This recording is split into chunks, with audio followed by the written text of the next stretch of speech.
पौराणिक कथा के अनुसार रथ यात्रा के दिन जगन्नाथ जी एक राजा की तरह पांडी विजय करते हुए धीरे धीरे रथ पर सवार हो गए। उनके साथ बलराम जी और सुभद्रा मैया भी अपने अपने रथ पर सवार हो गई। चारों ओर भक्त जय जगन्नाथ के जयकारे लगा रहे थे। अनेक प्रकार के वाद्य यंत्र बज रहे थे। लोगों की भीड़ चरम सीमा पर थी। एक के बाद एक जगन्नाथ जी, बलराम जी और सुभद्रा मैया के रथ गतिमान होते हुए गुंडीचा मंदिर की ओर प्रस्थान कर रहे थे। सभी लोग उसी रथ यात्रा में उनके साथ चलने लगे और एक व्यक्ति थे जो इस रथ यात्रा में उदास थे। वो व्यक्ति थे इंद्र स्वामी। इंद्र स्वामी जगन्नाथ जी के एक महान भक्त थे।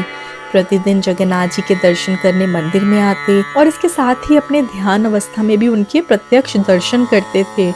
जब वह जगन्नाथ जी को रथ यात्रा के समय गुंडीच मंदिर जाते हुए देखते तो बड़े उदास हो जाते। एक तो पहले ही जगन्नाथ जी 15 दिन के लिए बीमार पड़ जाते हैं और उनके दर्शन नहीं होते, ऊपर से 9 दिन वे गुंडीचा मंदिर चले जाते हैं। ये सब देखकर इंद्र स्वामी का मन बड़ा उदास हो जाता था।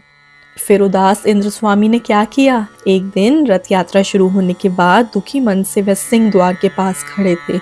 जगन्नाथ जी, बलराम जी और सुभद्रा मैया के रथ गुंडीचा मंदिर के लिए निकल पड़े थे। पूरा मंदिर खाली था क्योंकि सभी भक्तगण श्री जगन्नाथ जी के साथ गए हुए थे।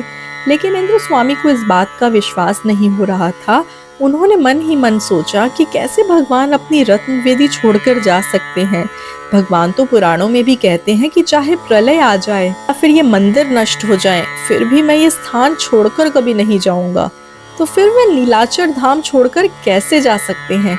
नहीं, भगवान नहीं गए होंगे। ये तो सिर्फ इन सब भक्तों की भूल होगी। भगवान नहीं जा सकते। वास्तव में तो ये सब उनके विग्रह को उठा लेकर जाते हैं। लेकिन सत्य तो यही है कि जगन्नाथ जी यहीं पर है। इसी रत्न विधि पर जगन्नाथ जी विराजमान है। इस प्रकार सोचते हुए वे वापस अपने आश्रम में आ गए। आश्रम में आकर वे ध्यान मग्न हो गए और रत्न वेदी पर विराजमान जगन्नाथ जी के दर्शन करने का प्रयास करने लगे। अब देखिए, प्रतिदिन जब भी इंद्र स्वामी जगन्नाथ जी के दर्शन करने के लिए ध्यान अवस्था में बैठते तो उन्हें रत्न वेदी पर विराजमान जगन्नाथ जी, बलराम जी और सुभद्रा मैया के दर्शन होते थे। लेकिन आश्चर्य की बात ये हुई कि आज ध्यान अवस्था में उन्हें रत्न वेदी पर जगन्नाथ जी के दर्शन नहीं हो पाए। ये देखकर भी वे बड़े उदास हो गए और उसी क्षण द्वार से होते हुए मंदिर के अंदर चले गए। जब उन्होंने खाली रत्न वेदी को देखा तो फिर से उनका मन दुखी हो गया। जगन्नाथ जी को याद करते हुए वेदी की परिक्रमा करने लगे और उसी क्षण एक बड़ी सी काली परछाई उनके सर पर मंडराने लगी। उसके लंबे काले हाथ और पैर थे।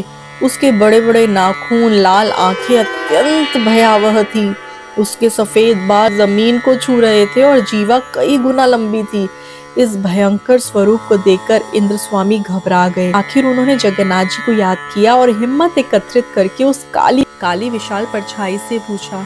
इंद्र स्वामी की बात सुनकर वो काली परछाई वाला स्वरूप जोर जोर से हंसने लगा।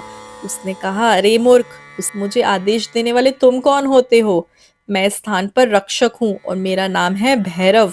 भगवान की अनुपस्थिति में मैं इस स्थान की रक्षा करता हूँ। इस समय जगन्नाथ जी यहाँ नहीं, इसलिए तुम इस समय उनकी रत्न वेदी की परिक्रमा नहीं कर सकते। भक्त वापस से जगन्नाथ जी का नाम लेके आश्रम चला गया और उसे यकीन हो गया कि भगवान की लीलाएं पक्की हैं। अगर वे बीमार पड़े हैं तो वो सच में बीमार पड़े हैं। सच में जगन्नाथ जी 9 दिन के लिए अपनी रत्न वेदी छोड़कर गुंडीचा मंदिर में ही होते हैं। हमें उनकी लीलाओं पर संशय नहीं करना चाहिए। तो देखिए, ये कहानी यहीं समाप्त होती है। अगर आपको मेरी ये पौराणिक कथाएं गाथाएं अच्छी लग रही हैं तो आप मेरे चैनल आदर्श विचार को सब्सक्राइब जरूर करें। अपने परिजनों के साथ इसे शेयर करें ताकि ज्यादा से ज्यादा लोगों को भगवान जगन्नाथ की कहानियां पता चले। मैं हर रोज एक नई वीडियो के साथ आती हूँ और आशा करती हूँ कि आप ये कहानियां अपने बच्चों को भी सुना रहे हैं। आप अपने बच्चों को अगर ये पुराने कथाएं गाथाएं सुनाएंगे तो उनकी जड़ें मजबूत होंगी। उन्हें अपने कल्चर, अपने अध्यात्म के बारे में पता चलेगा। तो चलिए, कल एक और वीडियो के साथ मिलते हैं। हरे कृष्णा।